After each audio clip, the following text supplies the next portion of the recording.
polyvalent, que c'est convivial, et un troisième, je dirais que c'est bien localisé.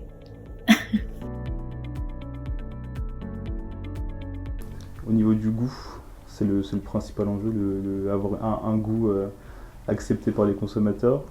Un peu plus neutre. Un peu plus neutre que le goût végétal qu'on a actuellement.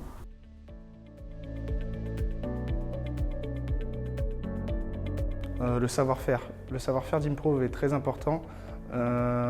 C'est la clé de l'entreprise. Nous sommes très bons, sans nous vanter, dans ce que nous faisons. Et c'est pour ça que beaucoup de clients viennent chez nous. Je dirais entrepreneurial, je dirais avec une culture d'entraide dédiée aux résultats. C'est une culture qui finalement est vraiment can-do, comme on dit en anglais.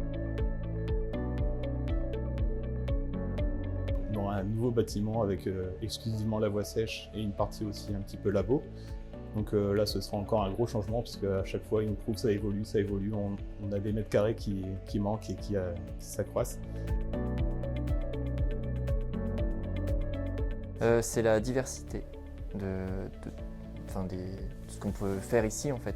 C'est pas comme en usine où on va analyser toujours la même chose, être au même poste du matin au soir. Oh bah 9.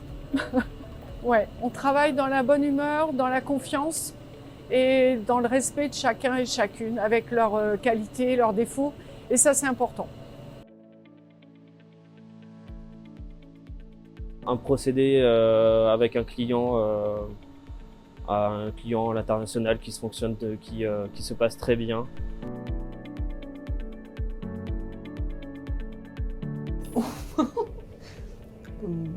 Rien de spécial. Le travail n'est pas toujours facile parce qu'il y a des hauts et il y a des bas comme dans tout travail, mais que l'avantage c'est qu'on est écouté ici. Enfin, moi je trouve qu'on est bien écouté et que les messages passent. Personnellement, je trouve ça très bien pour nous tous. Ça permet de voir que finalement on s'agrandit, on devient un bon groupe. Et ça permet aussi de voir que finalement nos différences permettent de faire des points forts, avec ITER qui sont sur les huiles, puis vers la fermentation et nous sur les protéines végétales, on arrive finalement très bien à s'allier et à faire de bons travaux.